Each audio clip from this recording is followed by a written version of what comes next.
Okay. Hi. It took me a bit to get back online because I don't know, I'm not used to it. But I wanted to do a live stream series called Myths Exposed, Skills Unleashed. So, welcome to the series. Today we're going to talk about paper, the most common mistakes that beginners do in the very, very beginning. In the beginning, is paper. Paper paints basically supplies. Having the wrong supplies. I don't want to say wrong. I just want to say supplies that might not be meant for the style that you're going for. That's the problem. That's where it's a problem. Because technically there isn't a thing that's a best supply because it really, what matters is the end result, right? And you can use a toothpick to paint, you know. You could use several different things to paint with. It's not really the supplies or the best supplies. It's not about that. It's about, of course, your creativity and what you're going for, what you're shooting for, what you're aiming for.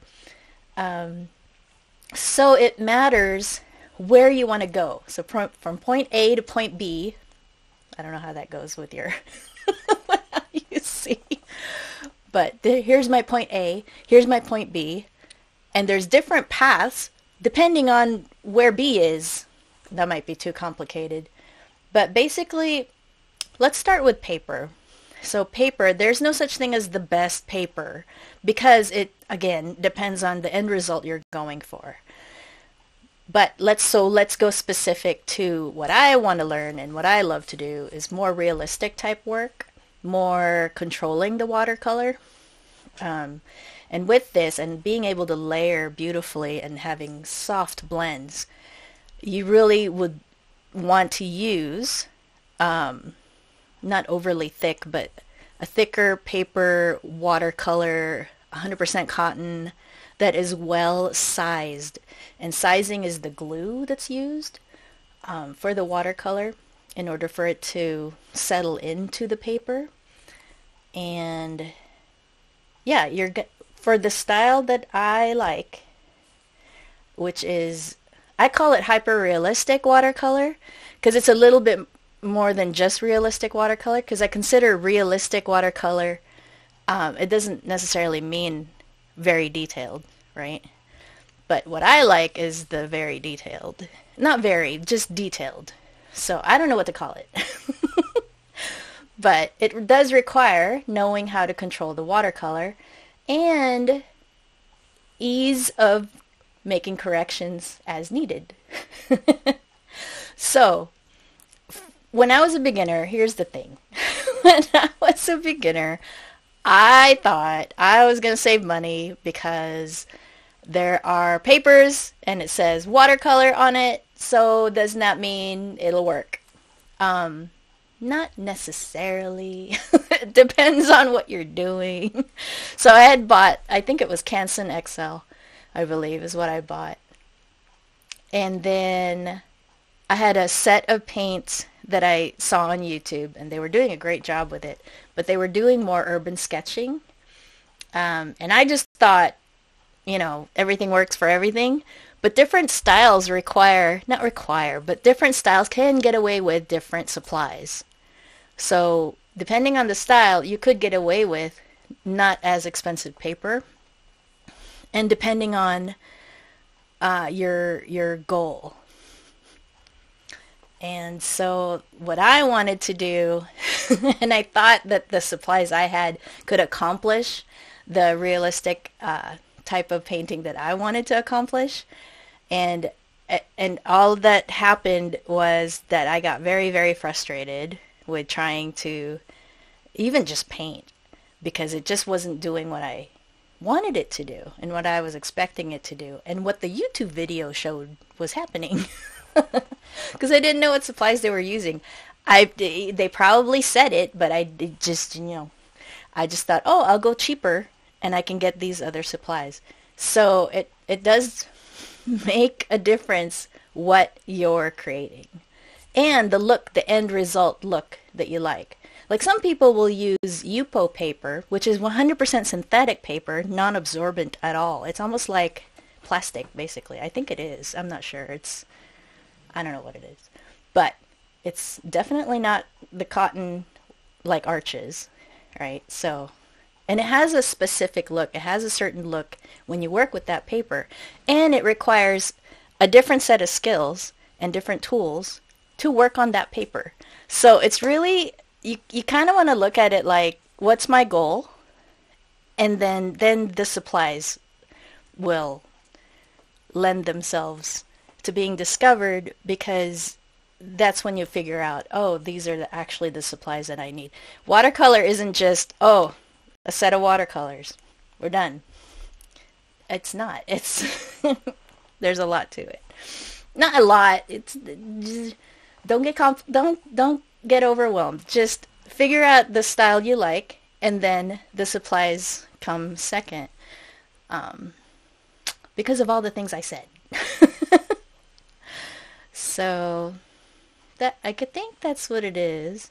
Oh, yeah, if you don't pay attention, like what I was going through, if you don't pay attention to that part, you might think that it's your fault for not being good enough to do watercolor, and that's totally not the case.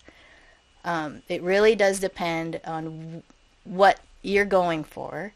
It's important to use the proper supplies for that type of painting, that style, because the supplies, especially the paper is your number one supply. That's gonna be probably the most, the thing that'll affect the look of your painting the most is the paper. So you got to start with what you want, and then everything else will come with that. You got to be clear on what you want first. So my story was, when I didn't have the right supplies, I was really, really frustrated. I didn't know what to do, and I wanted to quit.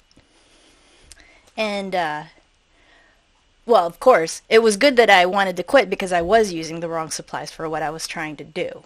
So I should have quit. So my gut instinct was correct to quit that because it was incorrect. But I didn't quit in the sense that I looked for people that did the style that I liked, and I paid attention now on what supplies they were using. That's the dangerous part about YouTube, is because you start buying the supplies that you think is going to work, and I don't think I'm going to be in time to save you. But if you discover this video, then maybe I can save you some wasted money on supplies that doesn't fit with what you're actually trying to go for. So I did put together the supplies that I recommend for beginners and the supplies that I use. Right now it has the supplies of my beginner recommendations, but then I want to add the actual supplies that I use now, because we all want the best. Not the best, but my opinion of the best for me. So I'll add to that. But if you want the beginner supplies, you'll end up signing up for my newsletter on my website, and then you'll get to know when the membership opens and all that. But go to the website and sign up for the supplies list, and it'll have a page that'll link you to the Amazon. It's Amazon affiliate links, and you can do your research. And if it's a supply that's not easily available or overly expensive for you, you can kind of do your own research on comparable supplies to what I recommend and what I love to use. So if you have any questions about supplies stuff, do the doobly-doo below. I have a YouTube person that I watch, and she says, go down to the doobly-doo to the links below. to know more about it. I'll put a link to the website, but it's watercolorwizardry.com. If you go there, you'll see like sign up for the hyper realistic supplies list.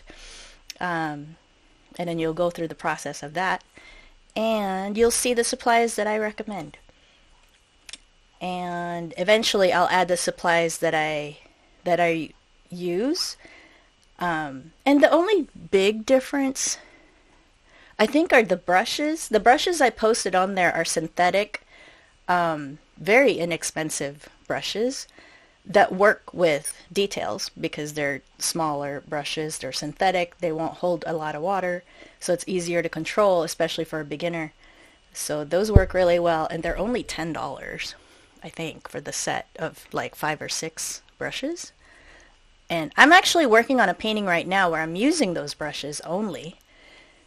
And then the other thing that's not maybe exactly like what I use, I love Winsor Newton professional watercolor paints. So what I shared was their 24 palette of half pans. And what I use is the tubes because you get more paint out of it. But you know, it's more money up front, but it'll last longer because you get more paint for the money. And I buy especially large tubes if I can, because some of the paints, the more common paints that people buy, they come in, I believe it's 37 milliliter, ml. They come in bigger tubes, and Winsor Newton is my favorite. But because I went on a YouTube journey to try to teach myself watercolor, don't judge me, I have so many different brands of paints. And I'm not judging. I'm not saying that if you have multiple professional brand paints, no judgment, no shame. You get to play with more stuff. But my favorite are Winsor Newton. My goodness. I have my dog here. Oh, are you stuck? You can do it. All right. I do. I need to clean up my studio. Look at my studio. Look at the mess. Oh. Yeah. It's a mess. So I hope that was clear. I might redo. I'll do the live. I don't know. Maybe I'll do a live. I don't know. So I just wanted to sit down and talk to you about it.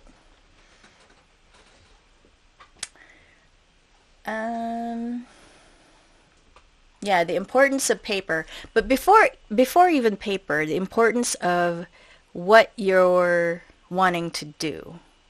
Because some projects you can get away with less expensive paper, for sure. There are different styles that you can do without it being necessarily expensive cotton paper. So it just depends on the style. It depends on how you want the paint to behave or, to move. Because the big difference with paper, wood pulp paper doesn't absorb as well. At least I haven't found any paper that does a good job compared to Arches is my favorite paper. 140 pound minimum. You can try to practice with the 90 pound. They're actually harder to find. But my practice paper is actually the B watercolor paper. And I didn't put a link on my list with that. I might add that later. So anyway, just go to the website and then sign up for the watercolor supplies download. And then on the download, those links will go to a page that link to Amazon supplies that'll show you, then you can do more research on that. Okay, so anyway, you go do that. All right, bye.